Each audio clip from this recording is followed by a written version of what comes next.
Assalamualaikum warahmatullahi wabarakatuh. Selamat pagi. Om Swastiastu, Namo Buddhaya, salam kebajikan, salam sejahtera untuk kita semua.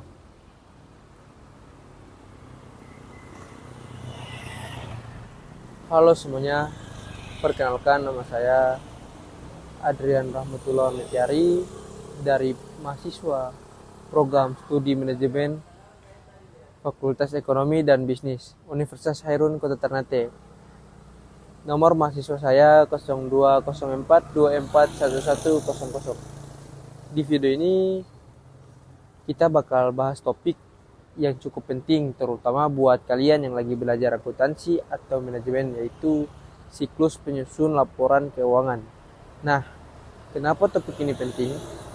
Karena laporan keuangan ini bukan cuma catatan angka-angka aja, tapi juga jadi alat utama untuk mengetahui kondisi keuangan suatu bisnis.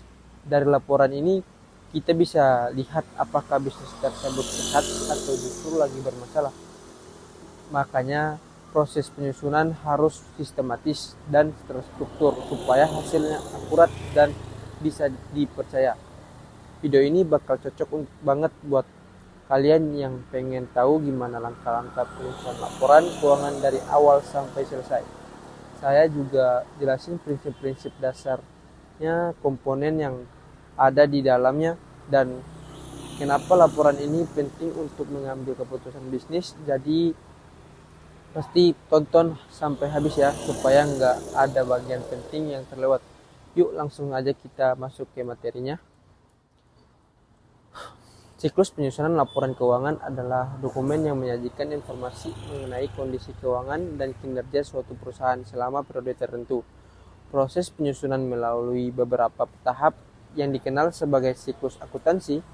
Siklus ini penting untuk menghasilkan laporan yang akurat, relevan, dan dapat dipercaya oleh pengguna informasi keuangan. Proses ini dimulai dari pengumpulan data transaksi dan terjadi dalam kegiatan bisnis sehari-hari, pencatatan dalam jurnal, pengelolaan di buku besar, hingga penyusunan laporan keuangan yang final. Hasil akhir digunakan oleh manajemen untuk mengambil keputusan, oleh investor untuk menilai kinerja, dan pemerintah untuk keuangan perpajakan. Tujuan utama dari laporan keuangannya adalah memberikan gambaran yang telah jelas tentang keuangan perusahaan. Ini mencakup posisi keuangan, hasil usaha, dan arus yang terjadi selama periode tertentu. Fungsi lainnya adalah membantu perusahaan dalam melakukan evaluasi kerja, pengendalian anggaran, serta merencanakan langkah-langkah bisnis ke arah ke depan. Laporan ini juga menjadi alat untuk mempertanggungjawabkan aktivitas keuangan kepada pemegang saham dan eksternal lainnya. Prinsip yang digunakan dalam penyusunan laporan keuangan harus mengikuti standar akuntansi yang berlaku umum. Misalnya, prinsip konsistensi mengharumkan metode yang sama digunakan dari tahun ke tahun. Prinsip aktual memastikan bahwa transaksi dicatat pada saat terjadinya, bukan kas diterima atau pembayaran dibayarkan. Prinsip kewajaran menuntut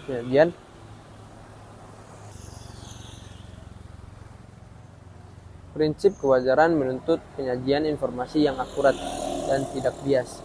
Selain itu, prinsip going concern menunjukkan bahwa perusahaan akan terus beroperasi di masa depan.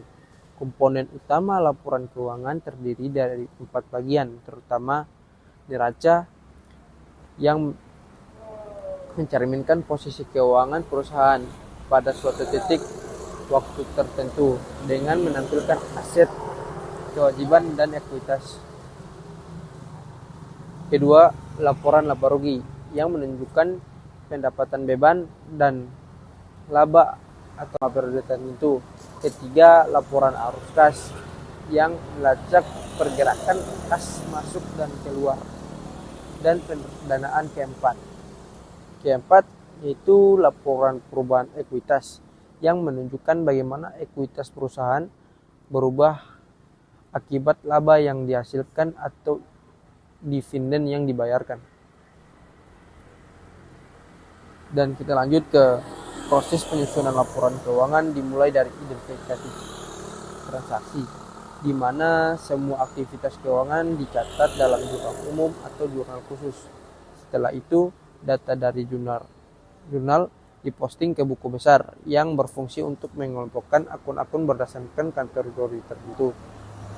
Langkah berikutnya adalah menyusun neraca saldo untuk memastikan saldo debit dan kredit seimbang.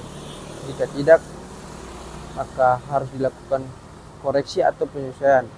Setelah neraca saldo disiapkan, jurnal penyusunan dilakukan untuk mencatat transaksi yang belum diproses, seperti penyusutan atau pendapatan yang masih harus diterima. Data yang telah disesuaikan ini digunakan untuk menyusun laporan keuangan formal yang kemudian diikuti dengan jurnal penutup untuk mengakhiri akun-akun sementara. Akhir, laporan keuangan disajikan kepada pihak-pihak yang berkepentingan.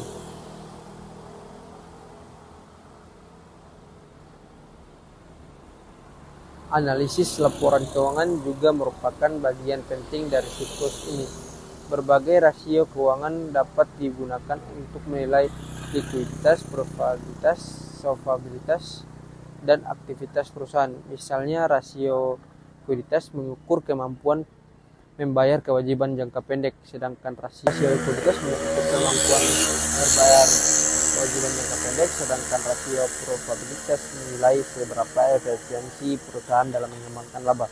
Selain itu, perusahaan keuangan yang disusun dengan baik akan membantu perusahaan dalam memenuhi kewajiban perpajakan. Misalnya, laporan laba rugi digunakan sebagai dasar perhitungan pajak.